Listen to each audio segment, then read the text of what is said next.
কিছু কিছু ক্ষেত্রে আমরা দেখেছি যে মানসিক চাপ বা স্ট্রেস এগুলো কিন্তু আমাদের অটোইমিউন থাইরয়েডাইটিসকে বাড়িয়ে দেয়। আসলে মানসিক চাপ বা স্ট্রেস বা ডিপ্রেশনের সময় অটোইমিউন অ্যাক্টিভিটিস দেহের মধ্যে বেড়ে যায়। তার ফলে অটোইমিউন থাইরয়েডাইটিস কিন্তু অনেক সময় ডায়াগনোসড হয়। তা এটাকে ঠিক রাখার জন্য কি কি করবেন? প্রথমে তো অবশ্যই মানসিক চাপ বা ডিপ্রেশন কমানোর জন্য ঠিকমতো ঘুমের দরকার। তার সাথে সেটাকে কমানোর জন্য যোগা হোক বা কোনো মেডিটেশন হোক, মাইন্ডফুলনেস হোক, সেগুলো করতে হবে। এগুলো করে এই পার্টটাকে ঠিক রাখা এবং কিছু ডায়েট মেনটেন করা, যে ডায়েটের মধ্যে আমাদের বাদাম জাতীয় খাবার বেশি থাকবে।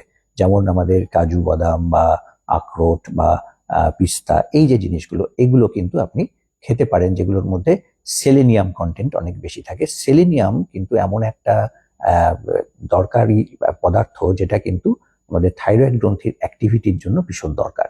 এছাড়া আয়োডাইজ সল্ট তো খাবেনই, এখানে আয়োডিনটা আমাদের আসবে এবং সেটা থাইরয়েড গ্রন্থির কাজের জন্য ভীষণ দরকার। তা এইগুলো করে আপাতত কিন্তু আপনি এই থাইরয়েড গ্রন্থির কাজটাকে ঠিকঠাক রাখতে পারেন এবং মানসিক অবসাদ বা মানসিক চাপ বা স্ট্রেস থেকে একটু মুক্তি পাওয়ার জন্য ব্যায়ামগুলো করুন। তার ফলে কিন্তু অ্যাটলিস্ট এইগুলোর সাথে আপনার থাইরয়েড গ্রন্থির যে সম্পর্ক সেটাকে আপনি কাট অফ করতে পারবেন।